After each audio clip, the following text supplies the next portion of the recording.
This is Dr. Chris's Radio of Horror show here on the 15th anniversary of Radio of Horror. We have a distinguished guest from Marvel Comics, Action Comics, Acclaim Comics, Dark Horse Comics, DC Comics, multiple comics in the comic book industry back in the 90s through today. We're talking about what he's been up to since the last time I read a comic book by him.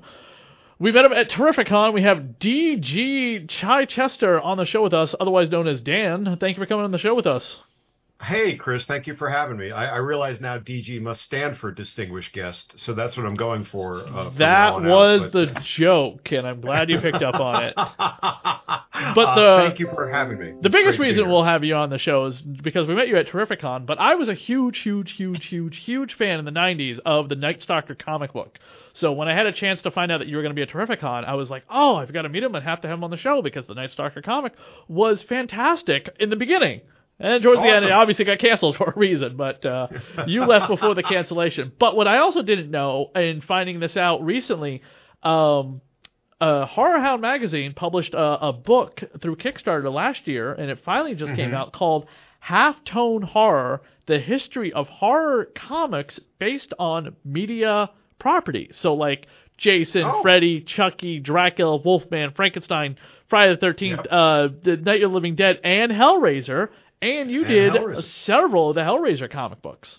Hellraiser and I don't know if they mentioned Nightbreed as well. But, yes, Nightbreed. I see that just now. Jihad. I was like, damn it! I should have brought one of those with me as well. Especially, you didn't do Hellraiser #1 though. Okay, so I have Hellraiser #1 signed by a couple people. One of them, the late great Bernie Wrightson. Well, yes, I mean, Bernie was an amazing figure and still looms very large. I mean, I'll take credit for a lot of Hellraiser after Clive Barker, obviously, but because I was the editor and the real push for the comic. So I got the comic off the ground with Archie Goodwin, with Clive Barker, obviously. So while I'm not featured as a writer in that first issue, I am featured as the editor. And did write the Bible, the series Bible, and really? Generated a lot of the initial influx of stories that would later work into it. And then after the first or second issue, I had moved off staff and had become the consulting editor. So I remained very involved with the book, even though it was in the good hands of Marcus McLaurin as the regular editor. But I remained very involved in that world and that universe for a long time. And then I was also the main editor on the first run of Nightbreed when Nightbreed adapted the movie and adapted the movie from the original script. So it actually was in some ways better than the movie because it didn't have the compromises that Clive would later have to go through with the film. And then I would write Nightbreed for a few story breaks after that first adaptation. And with the Hellraiser books that you wrote and being the editor, were you allowed to go like balls to the wall crazy as Hellraiser-ish as you wanted to because it was Epic? And Epic was like, so for anyone not familiar, Epic was the original Max title or the Black Label, or it was, or as I like to call it, it was Marvel's answer to Vertigo. Because Vertigo was DC's answer to Epic, and Vertigo went much further and much better. But Epic but Vertigo Vertigo and Epic were definitely the. I didn't realize what the Epic came first, but Vertigo and Epic were basically be adult, be mature, cross lines if you need to, and they did. And when I say we came a little bit before Vertigo did extraordinary work. So we had a sort of a friendly competition with them in terms of production values and eclectic material, but they had a much more, contained, I would say, identity, which worked great in their favor. But Epic had been established as the creator-owned imprint, right? Mm-hmm. So many of the books that we did were owned by the creative talents that did them, and under that labeling, we were allowed to explore a lot of things that never had to go through the comics code. And certainly in terms of the horror material that Clive would then partner with us on, while those materials were tied up with the rights issues of the movie companies that he had worked with to create Hellraiser and Nightbreed, we did have a lot of license to go wherever we want it. We were very clear internally and to store owners that these were going to be Clive Barker comics, right? You know, his identity and his participation was very special to us, and we thought we had a big responsibility to take them in places that mirrored who he was and the kind of creativity he represented.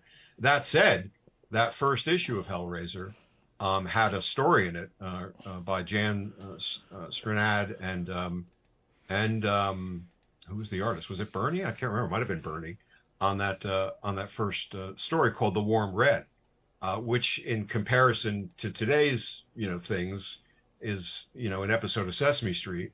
But at the time, there was a very big internal push to pull that story from the first issue because it was so disturbing to people, and they thought it was going to reflect poorly on Marvel, Epic, the comics industry in general. And I made a big stand and said, well, if you pull this story, then I'm out of here. I mean, this is the whole reason we're doing this book, is for stories like this. And I sort of won that fight, and then of course would leave later on my own. But it was a good card to play for the moment. It's really interesting because when you think of Marvel Comics, you don't exactly think of sadomasochistic BDSM stories with demons from hell. So today, hell, no pun intended, hell no. Then we got to also just keep in mind, we do have to curve any swear words, but hell is totally fine. I mean, it's owned by Disney. You did the Barker stuff in 90 to 92, 91, and then in 1992, how did the Midnight Suns get started? Because, and I will claim this till the day I flippin' die, that when I was 11 years old, and we were told to write a letter to somebody of importance for something we wanted, I forget what the entire assignment was, but I said, I'm going to write a letter to Marvel Comics. And my teacher was like, that's totally fine. They're a publication, blah, blah, blah, blah. I like comics, so my teacher approved it. And he mailed it. My letter, and I remember for verbatim what it said was, why don't you launch more Ghost Rider comics? Like a Spirit of Vengeance comic, or calling them something with midnight in the title, but a bunch of Ghost Rider titles. And this was, I swear to you and God, November, maybe December 1991, early 1992. Now, I know as an adult now how long it takes to get a comic book produced. It's 6 months probably before it hits the newsstand, or a year even. So Midnight Suns was probably already in production long before I sent that letter. But little did I know what was coming in 1992. Sure, and I will, in all transparency, say I did not see those letters. Okay. No, I didn't think you did. But I'd like to know what was the meeting about? How did it start? Because obviously you wrote the first 11 issues, so you guys were part of this meeting to be like, let's do more Ghost Rider. Yeah. Well, you have to go back a little, step, and the step back is that horror didn't sell in comics, right? And in fact, even getting to Hellraiser. For many years, I had advocated for a horror anthology. Archie Goodwin, who was my boss, and a wonderful, influence on me and comics in general, and had worked on the Warren horror comics, so I thought, hey, man, you've got history with this. You must want to do another horror comic. He was always the one to say, yeah, I'd love to do it, but the market's not there, right? Nobody's buying horror comics in that way. Howard Mackey, had wanted to relaunch Ghost Rider, right? That was of an interest of his. He had done a proposal for Ghost Rider, been pushing for this, and got a lot of, as I understand, a lot of internal resistance. Ghost Rider's a has-been character, never did really well. This is a fool's errand. It might have even been canceled before it started a couple of times. And then Howard's work, Mark Texeira's work on Ghost Rider, obviously changed everybody's opinion. That book was a big hit from issue one. They did some, great work. They introduced horror and action in a way that hadn't been done certainly in a while. And that immediately got the wheels turning within Marvel. Maybe we need to do more of these. And specifically within Bobby Chase's office, Bobby would become the editor-in-chief of the Midnight Suns. she was tight with the X office, right? Bob Harris, who was running all the X-Men titles, and really had said to her at one point, this is, one step removed, but I think is fairly accurate. You need a family of books, right? I've got the mutants. You need a family. You're doing big numbers and big hits with Ghost Rider. What about building a world around this? So the idea then became, okay, how do you start to take the different horror properties, the monster properties of different types, and give them an identity? So Bobby had begun to solicit ideas from people who had expressed interest in this in the past, right? Maybe somebody had been talking about Morbius, forever. Len Kaminsky, right, had a Morbius proposal hidden in his leather jacket at all times to whip out, at any given time. Obviously, nothing wrong with more Ghost Rider. So Howard was going to be part of this, not only with Ghost Rider, but Spirits of Vengeance and, his launching off point for there. Chris Cooper had characters in mind for what would become, the Darkhold. And I and others were approached with, an idea of, well, we've got these amalgamation or combination of characters. We don't know what to do with them. So they specifically came to me and said, well, we've got Blade and we've got Hannibal King and we've got Frank Drake, and they're all kind of vampire-ish related. We'd like to maybe do something with them because vampires are sort of horror, but we don't really know what to do with them. So that was all I got. And I went away and then wrote a proposal called Night Stalkers, which basically introduced all these elements. And the big hook of that was to say, you've got these characters that are all vampire horror related, but actually they've had their lives ripped apart by the supernatural. They've had their lives ruined by the supernatural. So instead of just leaning into the supernaturalness of them and celebrating that, maybe they should actually hate the supernatural so much that they're almost, they're the Ghostbusters on steroids, right? And so wrote this whole thing up, had the whole idea of borderline investigations, their sort of shell operation, the idea of using nanotechnology to fight the supernatural, blah, blah, blah, et cetera, and pitched this to them, wrote this up, and they bought it. So I was now the writer on Night Stalkers, which was then going to become part of this whole grouping, but we still didn't know what it was. So then we went away on a weekend, or maybe it was in the middle of the week, like a 2-day retreat. Marvel paid for us to kind of go to this conference center, where we stayed overnight. And then that's where we all were together. Bobby, myself, Howard Mackey, Len Kaminsky, Chris Cooper. I think that was it. And I brought my stack of. Who was Chris Cooper? Chris Cooper was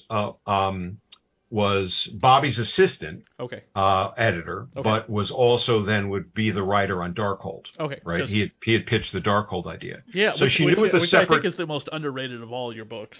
And a lot of creepy stories and a lot of creepy shit. By the way, I don't know how up on modern comics you are. They brought back what was the name of the girl in the Darkhold? Something with an H, right? Yeah. Anyway, we know who we're talking about. Yeah, she got brought in too, and they referenced the Darkhold comic series in the Carnage series that Jerry Conway wrote after the Secret Wars Jonathan Hickman story ended. Carnage got his own book, and they brought that into it. Oh, I didn't know that. Yeah, they made her. They turned her into a lesbian too. I don't know if she was always gay in the original or not. But Don't remember. But she, I was like, oh hey, here's some Midnight Sun stuff, because otherwise it's just Blade. Right. So anyway, we had this getaway, and in the getaway, between Len pontificating on stuff, Howard throwing in great references, me sort of leafing through my supernatural book collection, we just started kind of generate, okay, we've got these 5 separate titles. They're all obviously horror related. What brings these people together? What stitches them together? And that's where we started kind of develop this idea of, well, we need a big bad, right? We need even though we didn't use that term probably at the time, what is it? So I think I was the one who threw out Lilith in the first place. I said, there was a pre pre-wife to Adam, called Lilith, who was the mother of demons, right? So, yeah. why don't we, that sounds like a pretty good, big bad. Right. And her, and then we start, what is it called? Her Lilin? the Lilin, Yeah. right? The Lilin and that was again a very. And let's bring up an interesting little thing about her. Was she? I don't know if she came prior to the Midnight Suns. Did she, or was she invented for the Midnight Suns? No, she was invented for the Midnight Suns. Was she influenced by the big shoulders, big breasts, big pockets of the 90s? Because Jesus Christ, look at her costume. She was, well, possibly there, but I'll tell you, her most direct influence was Maleficent from Sleeping Beauty, because Bobby was a huge fan of Maleficent from Sleeping Beauty. Okay. So that whole headdress shape of her forehead, she had those big like bone columns kind of coming up in front of her head, was a nod to Bobby. And we said we're going to make the villain look like somebody you're into. Everything, of course, of the 90s was either hyper testosterone if you're a male, or hyper breast augmentation if you're a female. So definitely aspects of that came in. But we just cooked up all these elements. And then as we had Lilith, we said, all right, we've got these, 9 characters. And then we started to kind of go down a Lord of the Rings, Fellowship of the Rings, nonsense path of our own, where we were like, oh, there's 9 people in Lord of the Rings. There's 9 people here. And then we said, well, what are they? Right. They're aligned against the forces of midnight. And then the Midnight Suns just kind of came to us as a play on, terms and things that seemed like it riffed well for the moment. And it did, and it stuck. And then that's where we then came away with those story pieces. And then that first, whatever it was, 5 or 6 issue launch event, where we would then pass the baton on to each other. Howard's issue was going to end here.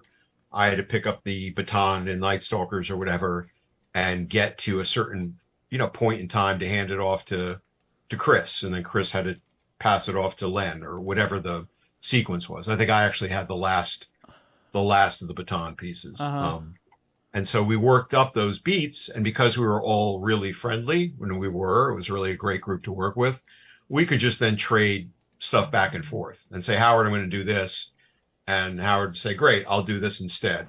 So it was a really great initial time to think through the ideas and bring them to life in that way. How you guys had to do that more than once, but you left the book at like issue 11. So were you involved in the next one that happened that was even bigger than 6 issues? It was like, let's also include Marvel's secret, what was it called? Marvel Comics Presents, and also include Doctor Strange. That's the one title left out of the original Midnight Suns I thought was very odd that they didn't include Doctor Strange. Totally odd. And the and problem he shows up in it too, by the way. He shows up at that nod at the end of the initial introduction, where Lilith and him are like, we can never be in the same place at the same time, or the cosmic forces of eldritch horror will tear apart all dimensions, or some shit like that. So Strange is like, I have to use these puppets, to confront you, whatever BS we came up with. Yeah. But the problem was, Strange was owned by a different editorial office. Strange was owned by, I want to say, maybe Ralph Macchio's office. I don't remember. Okay, yeah. And so Bobby was trying to create a world of her own, and where she had Ghost Rider, that was easy, right? That's already her property, so to speak. Right. Where she's grabbing onto characters that nobody had an allegiance to or ownership of, like Morbius was technically a Spider-Man character, but Spider-Man was doing nothing with it.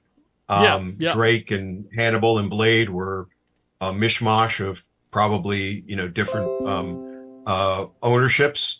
Nobody really cared, so she could grab ownership of that. Cool. If I'm right in saying that Strange was owned by Ralph's office, or whatever office it was owned by, they were like, no, Strange is ours.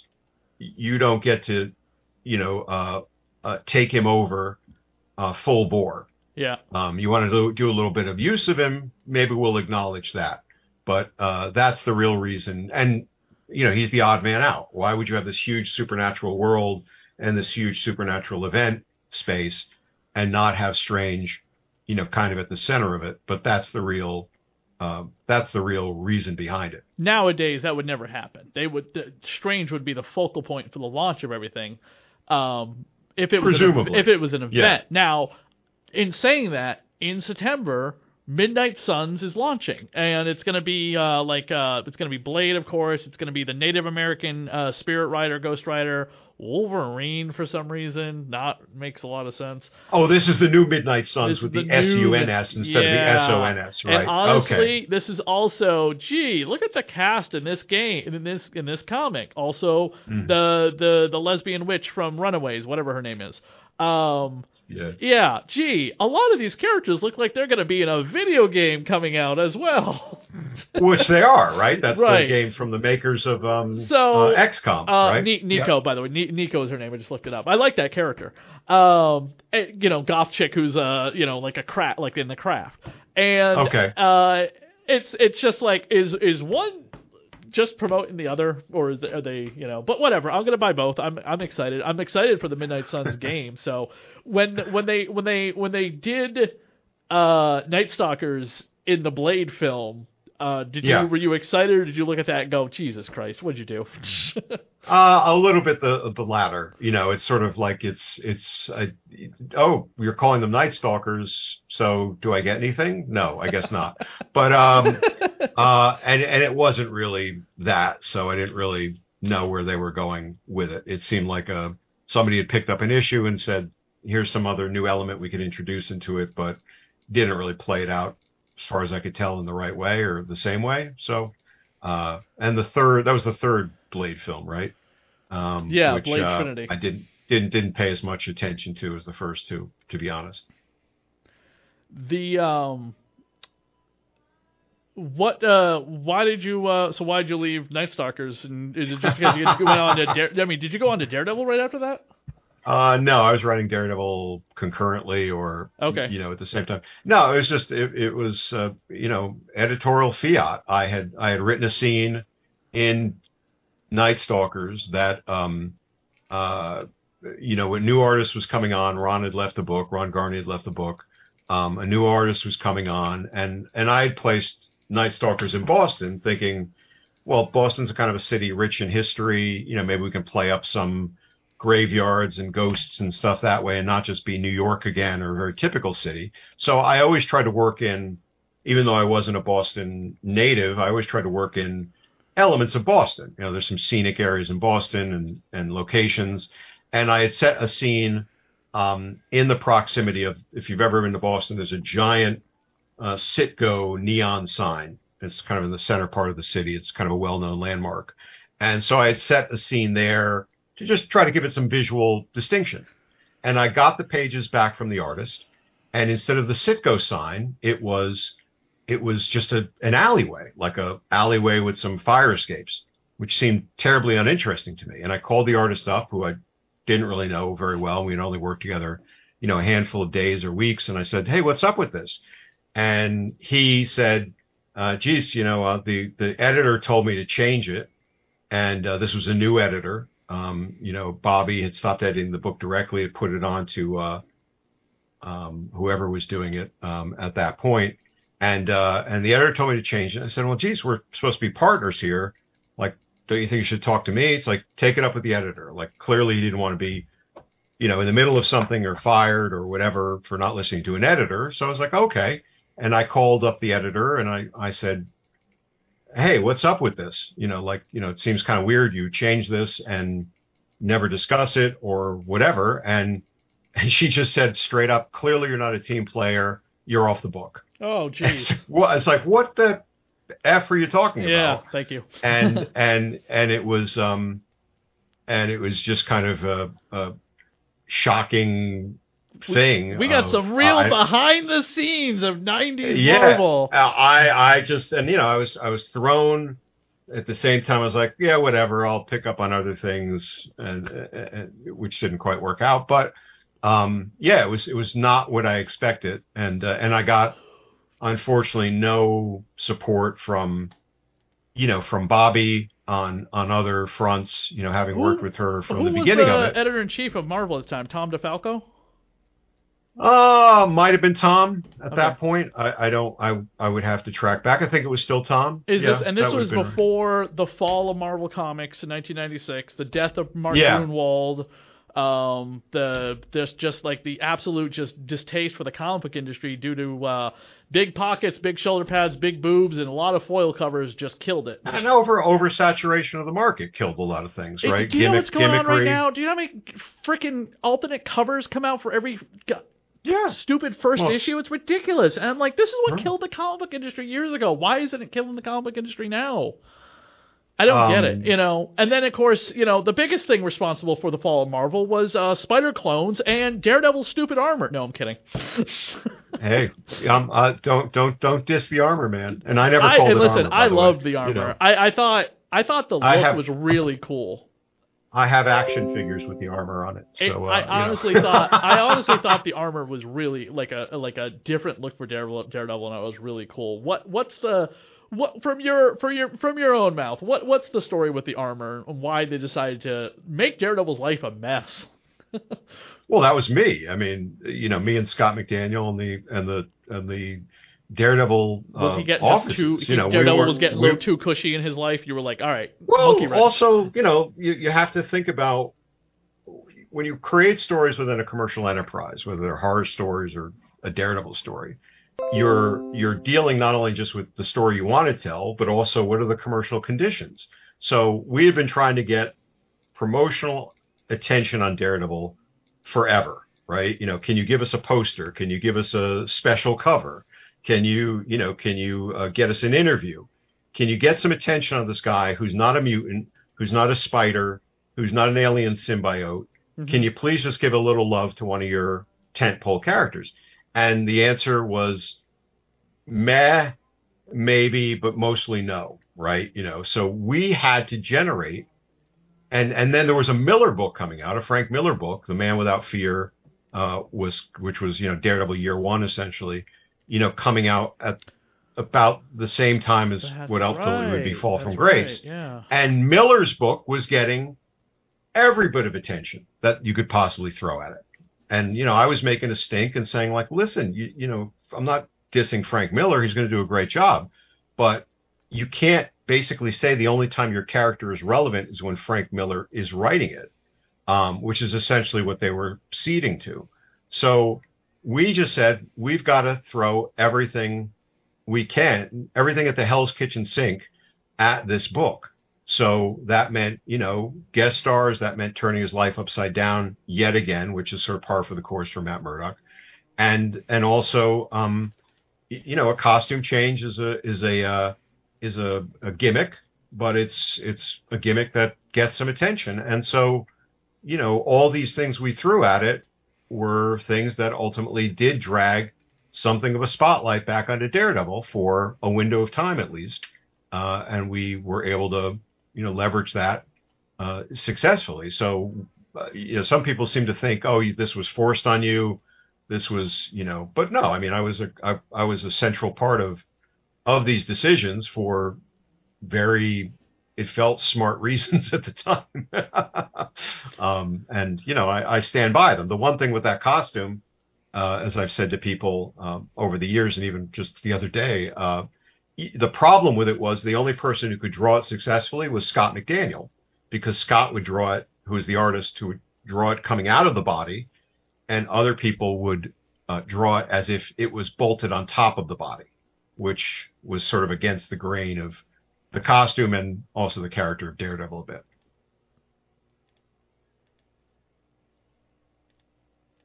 Hello? Yep, still here. Okay, it cut off completely. The timer has come up on the Zoom call. Oh, I see.